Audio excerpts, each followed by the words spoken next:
Strong branding के जी क्या benefits हैं जी? स्ट्रॉन्ग ब्रांडिंग जब आप करते हैं, सबसे पहला बेनिफिट तो है जी, आपकी सेल्स इंक्रीज करती है स्ट्रॉन्ग ब्रांडिंग। कि आपकी ब्रांडिंग जितनी अच्छी होगी, परसेप्शन लोगों की आपके बारे में जितनी अच्छी होगी, तो उतना ही आपकी इंक्रीज सेल जो है इंक्रीज हो जाएगी। उसके बाद जी कस्टमर की लॉयल्टी जो है जी वो आपको मिल जाती है। एंड रिकग्निशन, कस्टमर जो है आपकी कंपनी को जानने लग जाते हैं और लॉयल हो जाते हैं आपके साथ। ये आपको एडवांटेज मिलता है जी स्ट्रॉन्ग ब्रांडिंग का। उसके बाद inspiring mission and purpose company wide. तो हमारा जो ब्रांडिंग है वो हमारा मिशन या विजन स्टेटमेंट है, उसको पर्पस को वाइडली जो है क्रिएट करने में हमें हेल्प करती है। कि जो हमारा मकसद है उसको हासिल करने में हमारी ब्रांडिंग का भी बड़ा हाथ होता है।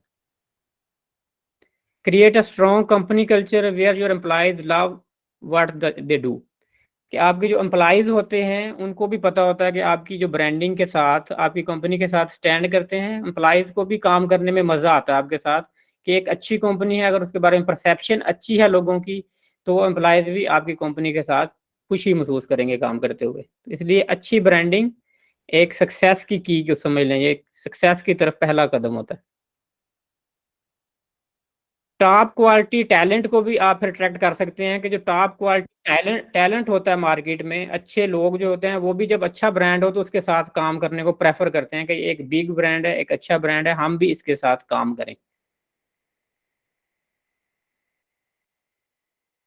Developing strong brand quality helps you stand out of from competition. कि आपकी स्ट्रॉन्ग जो ब्रांडिंग है आपको कंपटीशन में से स्टैंड आउट करते हैं। कि आप ग्रो करते हैं, कि दूसरे लोग समझ लें कि आपको जो मेन एक टॉप ब्रांड है उसकी तरफ सारे देख रहे होते हैं। कि आपके जो कंपेटिटर हैं वो आपसे बहुत पीछे रह जाते हैं। तो ब्रांडिंग का ये भी एक आपको एडवांटेज है। कि आपके कंपेटिटर जो हैं, अगर उनकी ब्रांडिंग अच्छी नहीं है, आपकी परसेप्शन अच्छी है, तो डेफिनेटली क्लाइंट आपकी तरफ आएंगे।